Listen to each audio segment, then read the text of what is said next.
نور خو پرېږده په الف با باندې نه پوهېده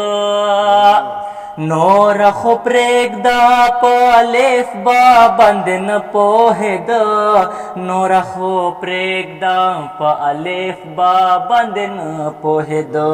زما په وجه په ډېر څه وپوهېده یو سړی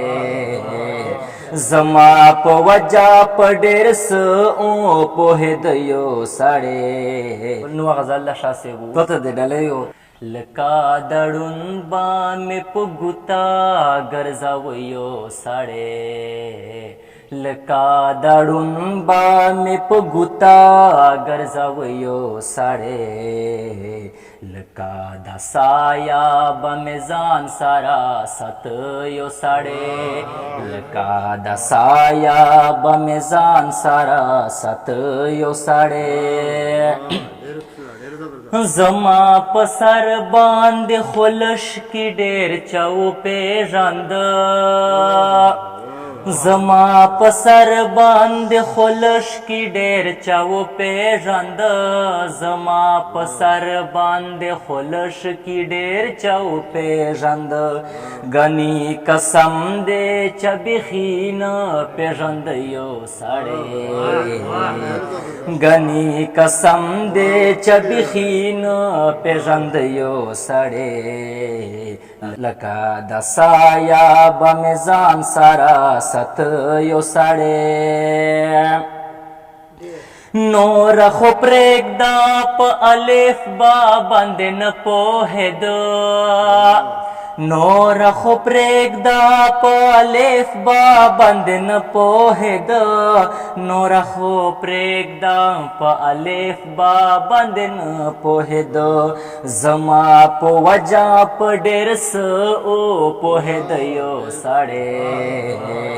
زما په وجه په ډېر څه وپوهېده یو سړی لکه د سایه به مې ځان سره ساته یو سړی لکه د سایه به مې ځان سره ساته یو سړی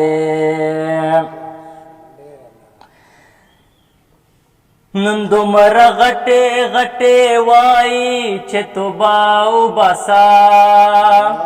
نن دومره غټې غټې وایي چې توبه وباسه نن دومره غټې غټې وایي چې توبه وباسه ګنې چې چرته به مې بوتلو شرمېده یو سړی ګنې مننه ډېره مننه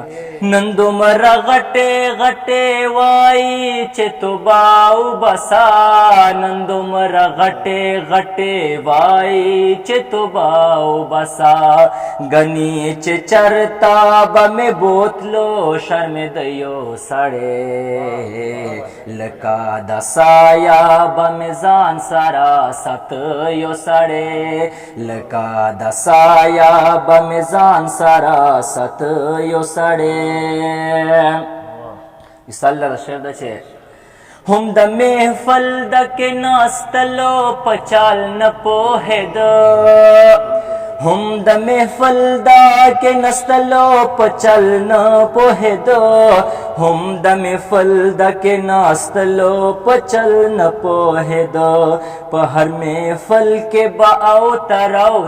کېده یو سړی په هر محفل کې به اوتر کېده یو سړی لکه د سایه به مې ځان سره ساته یو سړی لکه د سایه به مې ځان سره ساته یو سړی مقطع دو حسن الله سے بیخی د جړ نه مې کړو ختم دیوانا سلیما بیخی د جړ نه مې کړو ختم دیوانا سلیما بیخی د جړ نه مې کړو ختم دیوانا سلیما خغا چې ماته مخته بکې د یو سړی